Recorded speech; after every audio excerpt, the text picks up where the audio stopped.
A quinta leitura da Parashá de Balak, a gente viu no Rumash de ontem que Bilam tentou amaldiçoar o povo e não conseguiu, e Balak não desiste, fala para ele, Balak, vá agora comigo para um outro lugar, que você vai ver o povo ser de lá.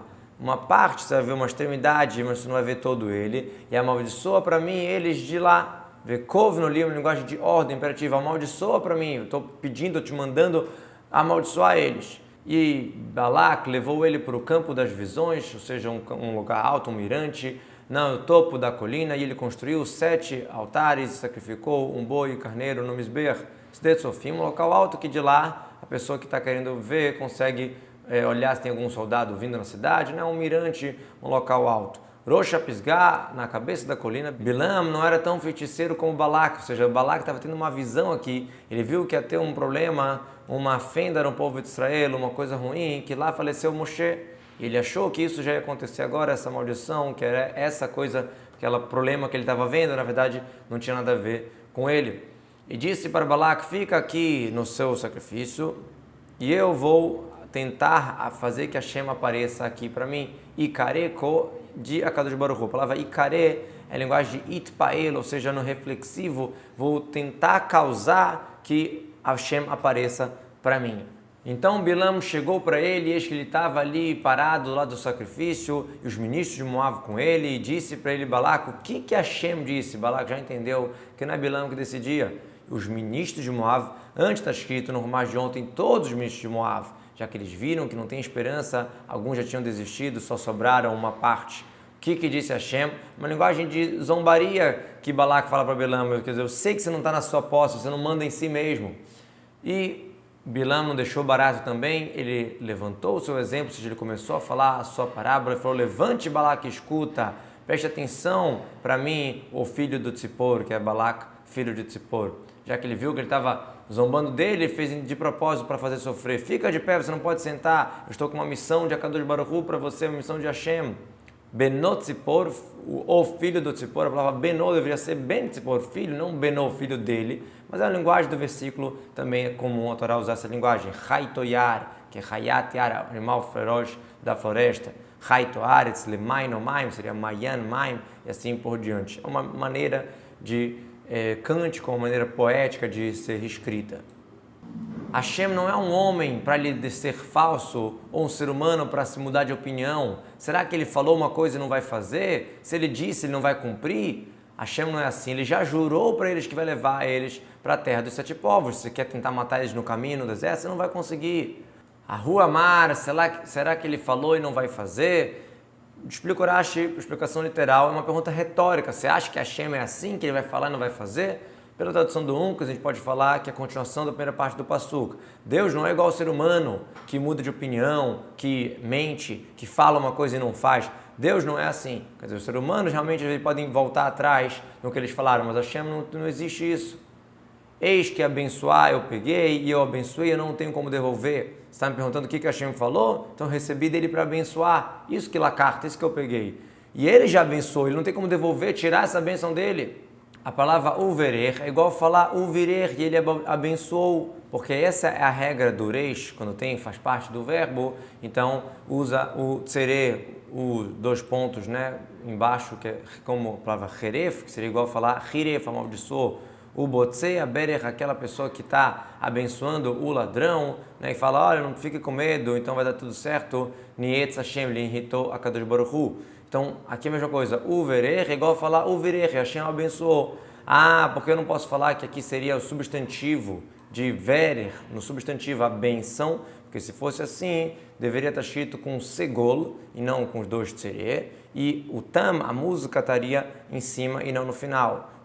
Mas aqui, como que é a linguagem de verbo, então ele está com kamatz katan, que é o que a gente chama de tsere, e com tam, a música embaixo. A gente pode ver aqui o verer e não o verer. Se fosse verer, teria com segol em vez de tsere, e estaria realmente a música silabatônica no veit. Mas o verer quer dizer, e abençoou, Hashem abençoou, o birer, ele abençoou e não vai devolver, não vai voltar atrás. Hashem não viu o mal em Yaakov e não viu o pecado, perversidade em Israel. Hashem, o Deus dele, está com ele e o carinho do rei está nele. não viu mal em Yaakov. Pela tradução do Onkelos, quer dizer que ele viu que não tem idolatria no povo de Israel. Outra explicação que dá para explicar pelo literal, o Midrash tem uma explicação bonita, que Hashem não viu o mal em Yaakov, ou seja, mesmo quando o povo de Israel está indo contra a vontade dele, ele não fica olhando demais atrás dele, vê toda a perversidade, os erros que eles estão fazendo. Hashem não olha o mal, mas que tenha o mal às vezes. A mala é linguagem de pecado, igual a gente encontra algumas vezes. A mala é uma coisa que dá esforço, dá trabalho, porque o pecado é algo que, modo de falar, cansa Kadosh Baruch Hu. Hashem está com ele, mesmo quando a gente está irritando, indo contra, Hashem não sai de dentro deles. Hashem está com ele, mesmo quando o povo está irritando, está se rebelando, indo contra, Hashem não sai de dentro deles. O Truat Melech Bo, a palavra Truat é uma linguagem de carinho, de amizade, igual Urei David, o amigo de David, Mereerro, seus amigos. E a gente vê o Onkelos também traduziu que a Shekhinah do rei dele está com eles, ou seja, Hashem está sempre com eles. Kel Motziam Mitzrayim, Hashem que tirou eles do Egito com umas forças muito fortes, com um vigor muito forte para ele. Hashem que tirou do Egito. Você, Balac, falou, eis que um povo saiu do Egito. Ele não saiu sozinho, foi Hashem que tirou eles. Com uma força muito alta, como a gente vê, Vechesef Toafot, uma linguagem de fortaleza, uma linguagem muito forte. Diz Urashi, por que usa essa expressão Toafot, que é igual o Veofeofef de voar, ou seja, que ele voa alto. Mesma coisa aqui, é uma força muito grande, uma força muito alta. Seria um voo, uma força muito especial. Outra explicação, Toafot Reem, é a força de Reemim. Reemim às vezes é traduzido como bisão. Os sábios aqui explicam que está se tratando dos demônios, ou seja, que até o demônio, forças negativas, etc., não tem como ganhar do povo de Israel. Que não tem adivinhações em Yaakov, nem magia, feitiçaria em Israel. Agora, nesse momento, como esse momento será falado para Yaakov e para Israel, o que efetuou Hashem? Que não tem adivinhação em Yaakov, e por isso eles são apropriados para Brachá, porque eles não ficam tentando adivinhar e fazer feitiçarias, etc. Como agora, como esse momento será falado para Yaakov, ou seja, ainda vai ser futuro, chegar o momento que o carinho deles vai ser revelado para todo mundo, porque eles estão estudando Torá perante Hashem, e a divisão deles, o espaço que eles merecem, está mais para dentro do que o dos anjos. E eles perguntam, aquilo que Deus fez. Os anjos vão questionar para o judeu o que Deus está fazendo. Ou seja, o povo você vai estar no nível acima. Como está escrito que os teus olhos vão ver o teu mestre.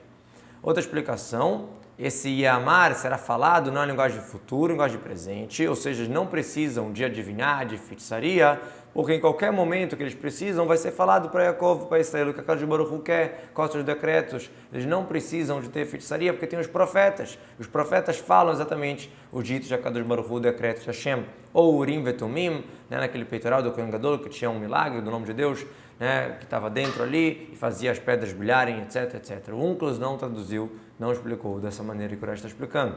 Eis que é um povo que levanta como um leão temível e como um leão ele se ergue, ele não vai deitar até que ele come a sua presa e o sangue dos corpos ele vai beber. Como um leão que levanta forte, quando eles acordam de manhã cedo, eles se fortificam como um lavi, como um leão, para pegar as mitzvot, logo vestir o talit, falar o shema, colocar tefilim, fazer todas as mitzvot que precisam ser feitas. Lo escav não vai deitar na noite sobre a sua cama, até que ele vai consumir aquele que pode prejudicar ele. Teref, no caso, aquele que pode vir prejudicá-lo. Como assim? Ele lê o Shema sobre a sua cama, ele deposita seu espírito na mão de Hashem. E aí mesmo se vem uma tropa, alguém para prejudicá-lo, Kadosh Baruch Hu guarda e faz a guerra por eles e derruba todos que tiveram a atacar, a ponto de todos ficarem mortos. Outra explicação, o povo que se levantar como leão está saltando sobre a terra de Israel, que eles vão entrar na terra de Israel e vão pegar tudo o que eles precisam pegar, etc. E o sangue dos corpos vai beber. Aqui tem uma profecia que Moshe não vai morrer até que ele vai derrubar os reis de Midian, todos vão ser mortos, e Bilam também foi morto junto, com o Tashit, que Bilam, filho de Beor, mataram o povo de Israel com a espada. E disse Balac para Bilam, também amaldiçoar, você não vai amaldiçoar, também abençoar, você não vai abençoar. Quando a gente fala aqui, o primeiro gam vem acrescentar sobre o segundo gam, e o segundo sobre o primeiro, como querendo dizer, nem esse, né? Gam li, gam lach, também para mim, também para você, não vai ser, ou seja, nem para mim, nem para você.